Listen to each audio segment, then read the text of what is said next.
If there's one thing we've learned about business and life, it's that people are the X factor. They constantly surprise us, both in amazing ways and not so much. We're Ben and Syya, and welcome to the Gnaw on This Business Bytes podcast. This show is all about real life things we all deal with every day, how they relate to business, and how to make some sense out of our daily chaos. Welcome to the show.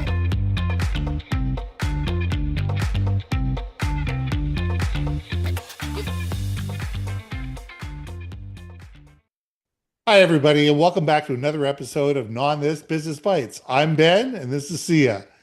This week, I want to talk about the human side of data. Numbers don't replace context. Really simple. Let me bring this down to you. Human experience matters.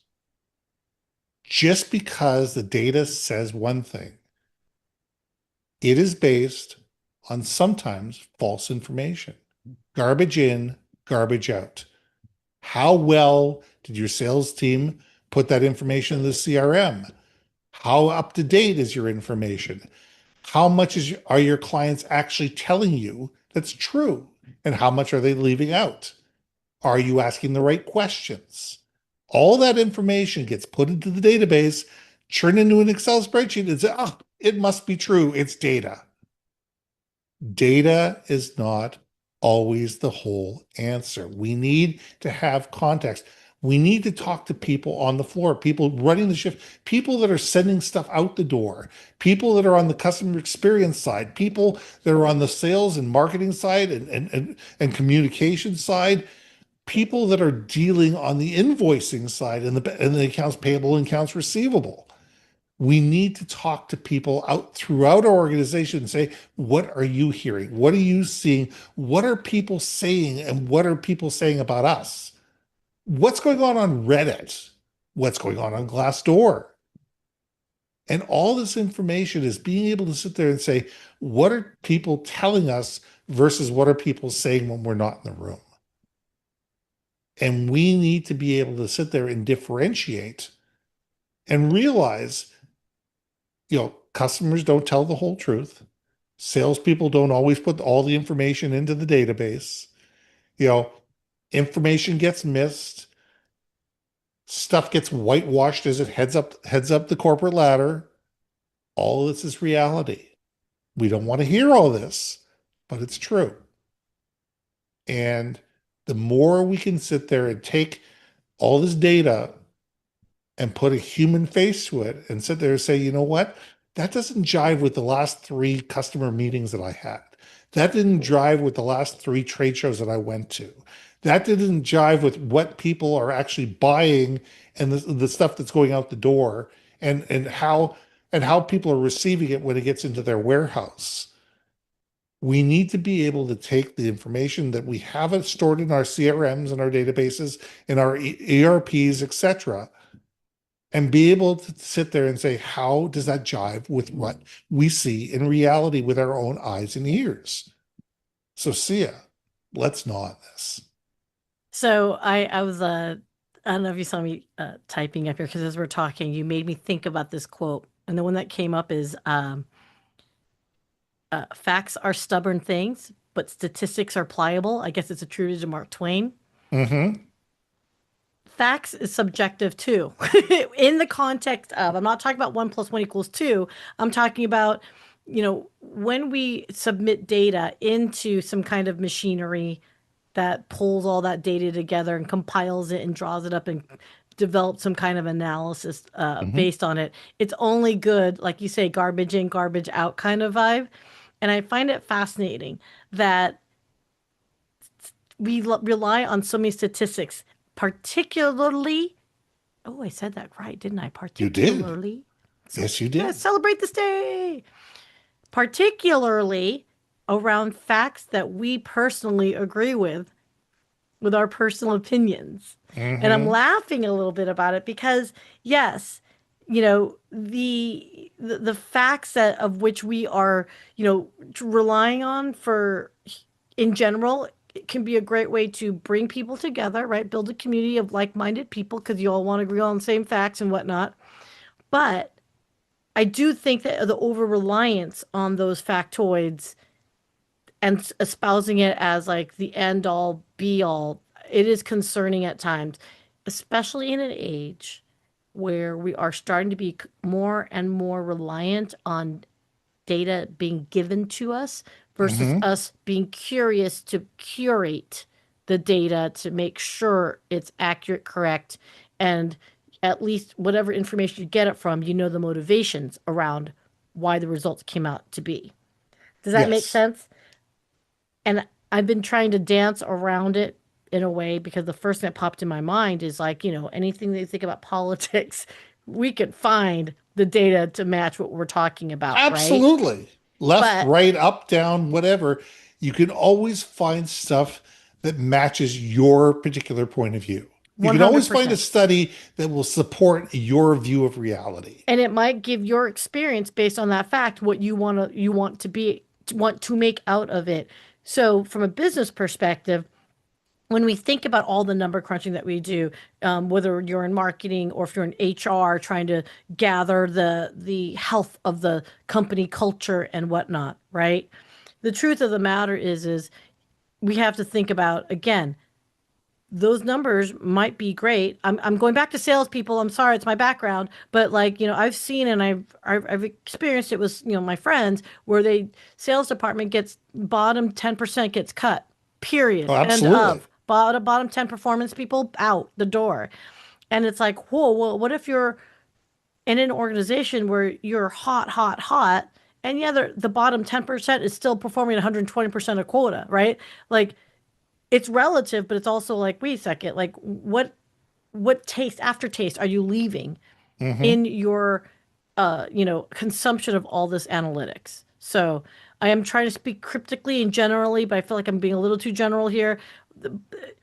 It's like this when you are going to the movie theater, for example, and they do polls all the time. Did you like our experience? Rank 5 stars here. Open Table does this all the time as an app. Did Absolutely. you like the experience dining with this place? Feed us that data.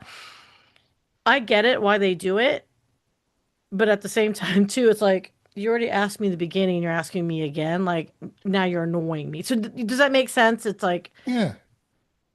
knowing time and place, but also are you giving the people what they want, not what you want?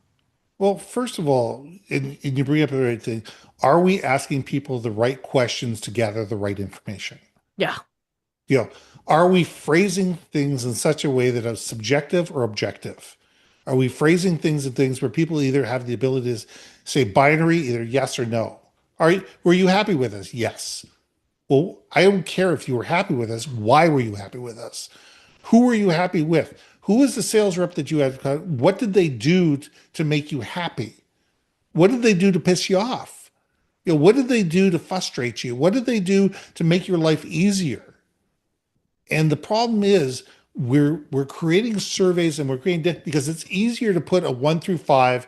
It's easier to put a yes or no because all those become easy data points. When we sit there and say, what did you like about our customer service? And then give somebody a box where they can put in 500 words, that's a trickier thing.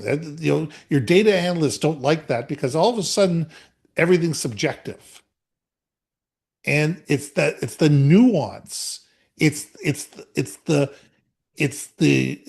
finite little pieces within that 500 words that make it either better or worse.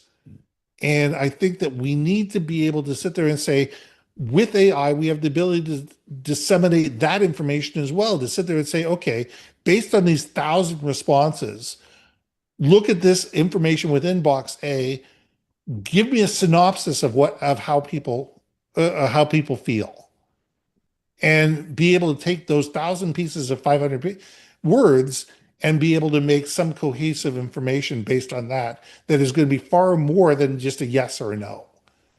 right. And I think that as humans, and we come back to the word curiosity, we need to be far more curious about why this is happening instead of you whether it was whether we got the right information or not. What is that information telling us based on my bias, based on your bias, based on the fact that we only asked 30 people and we're making the assumptions of how that's going to reflect on 30,000. So there's so much questions that we need to be asking, and we need to be able to move beyond the simplistic and into the point where we're asking the right questions and asking it in the right way and using our brains to sit there and say, okay, what does that really mean? Yep. What does it mean? What it means is that, as you said, we're going for the easy button.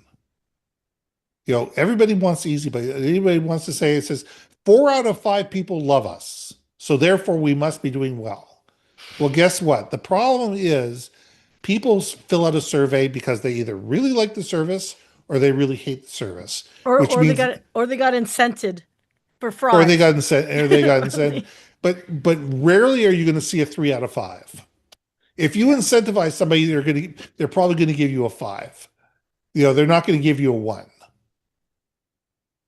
So Well, no, no. I would argue they're gonna give you a 1 or a 5. Rarely is it like, I'm gonna take my time and say you're average. Meh. yeah, Like that's your average. I'm You're mad at you or I'm loving you. That's what I exactly. argue. Yeah. So therefore, those 80% of the people that sit in the middle that were like, it wasn't great, but it wasn't bad. It was okay, but this is too much effort for me to fill out this, to click this one button. You're missing those people. You're missing the people that either love you or hate you. And the 80% of the people that, you know, probably are going to pick up and go somewhere else because it was all right, but certainly if somebody gives me better service or a better product, are being ignored, and we're not bringing that information into the decision making process. We're not looking at the data, saying not only what is it telling us, but what is it not telling us. And I Yeah. think that that's the problem, is that as much the data that we collect doesn't tell us as much as we think it does, or it tells us far less than we think it is. It's creating assumptions, it's creating biases. And those assumptions and biases lead to companies making huge mistakes that cost millions of dollars. That's true. That's true. God, you got me thinking, man. And what are you thinking about? So it's got me thinking, Ben. Yes. The thing about the nuances of all this data that we're talking about, shoot, because it's making me think about, again, going back to analysis paralysis that we talked about before. Kind of, Yeah. it's But they are involved with each other. I mean, analysis paralysis and the human factor of data have a lot to do with each other. They right. But I'm really, wondering, they really truly do. I mean, look, think of it this way, and then I'll let you get back to your thought process. Is that when we overcomplicate data, when we are sitting there going, okay, wait a second here, we're looking at the data and we're going, wait a second, this doesn't jive. This, for some reason, something in the back of our mind, the spidey sense goes off, something goes wrong, and we go, wait a second here, I need more data. yeah, It says I need more data. I can't make a decision because I don't have enough information to move forward. But the challenge lies in the fact is that we may not need more data, we need better data. I And think and that's I yes, and I and that's I'm a big believer, if we don't ask the right questions. We don't ask the questions in the right way. We don't ask the right type of questions. We don't ask them to the right people. Our sample sizes are too small, and we've already created a bias by the way that we ask the questions to begin with. that's exactly what I was going to point out. Is the questions that we ask aren't geared towards the answers to the questions. The questions that we are answers aren't geared towards the audience of which we are speaking with. So again, you can have a ton of questions and you can fill up a data set full of statistics, right? That seem attractive, look attractive, etc. But if the questions that were designed for it were not built with the audience in mind, those questions aren't what that audience would have asked for. Yeah. And that's where the human ability to sit there and say, wait a second here, this doesn't make sense. I'm looking Right. at all this data and I'm going, based on what I know about my customers, based on what I'm seeing in the marketplace, based on what I'm hearing out there from clients and other vendors, this doesn't jibe. Because I mean, look at AI today, and you ask AI a question, and all of a sudden it hallucinates. Yep. If you don't know it's hallucinating, you're going to assume that it's right. You're going to assume that that information is correct, and you're going to go ahead and move forward based on incorrect hallucinating information. Yep. But people that sit there and go, wait a second here, that right. Hey, ChatGPT, hey, Gemini, hey, Claude, Whatever. whatever. I think you've missed something. I think you really didn't get da da da da da. Da. Maybe let's take a look at it this way. And Claude goes, "Oh, I think you're right. Now let's go in and look at it this way." But if you don't have the contextual background to basically say, "Hey, wait a second here. This data set doesn't make any sense." Mm-hmm. You're going to make assumptions based on bad data that are going to create lots of havoc within your organization. I'm sorry, you made me laugh again. I'm so in like, you know what? I'm in a happy mode today. This week is going to be amazing week, everyone. And I'll close it off with this. When I see my chat hallucinating, I always be like, it's just funny. I talk very conversationally with my chat. Yes. I'm like, what are you smoking? Literally, I'm like, what are you smoking? And then like I've trained my chat to be like, that's my cue of like when they're going off on like rand. I'm like, Yeah. what the heck just happened here? It always comes back with thank you for pulling me back to earth or some stuff. But yeah, I said what are you smoking has been the big one. But anyway, There you go. yes, and I think that that's where I think it's good for us to look. And I know where we started off with data in general, but ultimately, and is if we want that output of all that data that we're working with, there's got to be a human interaction of some sort, either in the input of the data, in the manipulation of the data, and then the reception of the output of that data. And I think that's where I'm taking away our conversation today. Though I will tell you, I think I hallucinated a few times today, and which is normal, which is normal. But yeah, no, this is a this one I'd like to chew on. I'd like to know on this one a little bit more. All right. Let's leave it there. Hey, everybody, I'm Ben, Oh wait, I'm Sia. and we'll see you soon. Hey, hey, hey! Thanks for listening to another episode of Not on This Business Bites. If you liked what you heard, we most humbly ask that you like, share, and hit that subscribe button. And if you want to communicate more effectively within your organization, contact Ben at yourbrandmarketing.com or me at brilliantbeammedia.com. We can help you build your community, brand awareness, and personality through digital content and podcasting. We cannot wait to hear from you. So see you next week for another episode of Not on This Business Bites.